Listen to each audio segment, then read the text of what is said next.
I don't like the prosperity gospel, but a lot of people really do. And this year I started reading a few people saying, you know, Spencer, maybe the problem is with you. Maybe you haven't learned how to look at this right. So somebody opine and either help me or hurt me. What are we going to do with this prosperity gospel thing? Do we declare it the enemy? Is it a cancer? Or we need to come to terms with this in different ways of thinking than we have up to this point? It's an important question. Sorry to interject right away again, but this has been part of a conversation we've had for the last couple of days with a couple of folks. The first question is, what prosperity gospel and where? Right. My experience in West Africa with Presbyterians who are part of the Church of Scotland, who happen to live in Africa, who are also Pentecostals, have a hierarchy, recognize it, and also evangelicals, and live all those things out, are also prosperity gospel folks. But their understanding of it was, this is the way we break out of dependency on the colonial legacy, is that by teaching us that if we work and apply ourselves and we labor, not for our own, this is not Weber's, this is not a version of an individualistic thing, but if we work for the good of ourselves and our community in a way that tends towards self-sufficiency, not dependence, God will reward that and honor that, and the evidence of this is some kind of visible prosperity. So I had to admit that my categories sort of ran into their experience, and I had to think, well, maybe I don't know, maybe my way of thinking about the prosperity gospel isn't what they're talking about. So I can't go any further than that, other than to say, what I saw in West Africa is not Tulsa, Oklahoma. So just before he responds, you are saying that it is definitely a more complex issue than the worst examples we would see here. Okay. I mean, think of the distinction between a prosperity theology from an upper middle class suburbanite saying prosperity theology for me is I'm moving up from a Lexus to a Jaguar. That's prosperity. I'm moving up from a 3-bedroom house to a 5-bedroom house with a pool. So that kind of prosperity, the movement from upper middle class to upper class, that's a very, very sick, dysfunctional form of prosperity theology. But if you're moving up from eating dirt, you know, living in a mud house to a subsistence living, and that's prosperity to you, that's a radically different type of social economic uplift. This, historically, churches, Protestantism, provide a certain degree of socioeconomic uplift. It's what happens after that that's been the problematic element of it. So the American evangelical success story, this excessive materialism that we've accumulated, from that point for us to talk about more prosperity is dysfunctional, but from those who in the places of suffering, it actually makes some sense. Yeah, you know, John Perkins, who was here with us earlier in the week, I think really is trying to do that among African American people, is to encourage them in good business practice. A lot of Asians, especially Chinese Asians, came over with these societies that helped them to get income, to start businesses and that kind of thing. And I think John would like to see that happen with the African American community. And very early on, I went to an Evangelicals for Social Action conference, like the second one, and it was on race relations.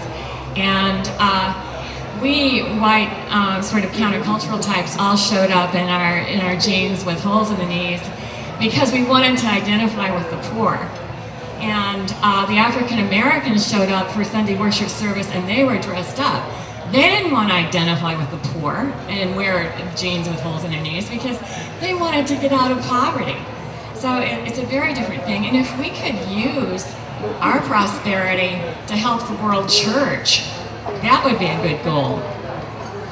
When I was in South Africa last year, as I was being driven to the airport, there was a line around Nelson Mandela Stadium of people waiting in the rain to pay equivalent of maybe a month's salary to get in to see Benny Hinn preach the next day, so that he could, Benny Hinn, who flies to Africa, and this has been documented, never allows his feet to touch the African ground. He goes from his private jet to a helicopter on a red carpet, gets flown to the stadium where he gets in a car and is driven inside the stadium and asks people to give a month or a year's salary so that it will be increased 100-fold. I'm not denying that prosperity theology around the world is a complex phenomenon. I'm sure it is. But if you go to Africa, South Africa in particular, the airwaves are inundated with theology that I think is not reflective of the gospel. And what's tricky for me as a white guy, for a lot of you as white people, is to hear this, the increase of Christianity in the global south and the growth of Pentecostalism and prosperity theology and Catholicism, and to say that let's not, and I know none of you are saying this, but let's not allow that to silence us and what we have to add to the theological conversation. Even though we may be in the minority in the future, we will be in the minority in the future. Is it not good to take our heritage of Luther's theology of the cross and inject that into the global development of theology and remind people that theology isn't about increasing 100-fold, it's about following Jesus to a cross, and that there's been a lot of great theology that we've inherited that we should keep alive. But is there already, I mean, I understand what you're saying, and I agree with you about this complexity of prosperity theology, but by virtue of that system still being in place, of a colonialism and of an economic authority that comes with this. So yes, I completely disagree with what Benny Hinn is doing. But he's coming in as a Westerner, defining prosperity for the African community. What would it look like for prosperity theology to genuinely arise out of Africa itself? And at that point, do we need to come in from the West and say, no, this is the corrective you need. This is the answer you need to combat this heresy that we brought from the West anyway.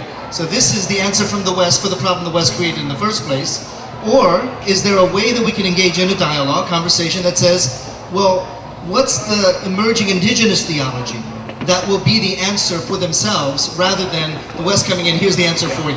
Yeah, let's think about when the Reformation happened, that Luther reached back to the councils and the church fathers, that when John Wesley was riding around on horseback, he was actually doing what was unheard of at the time and reaching back to the Eastern fathers. So if Africa is going to have its theological reformation, that we can humbly offer resources of 2 millennia of theology as resources for their reformation, which I think we would sin against them if we told them, here's what your theology should look like. But to say, let this inform your conversation in the same way Luther in, late medieval Germany is being informed by what's gone before him.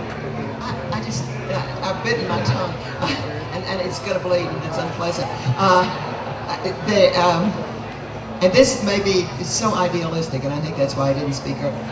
But I think prosperity gospel can't be put together in any meaningful way. If I understand the gospel, you can define prosperity in terms of spiritual growth, in terms of the kingdom and your contribution to it. But in and of itself, as long as prosperity is economic word or interpreted economically, it can't be in the same sentence with the gospel. It just can't. Okay, thanks for the encouragement. Mike, if you're listening, there's a panel for next year. Absolutely. And those of you that would like to be part of the offering to move up from the Lexus to the Jaguar, we'll be passing the buckets here in just a couple of minutes. Join the discussion at profra.com.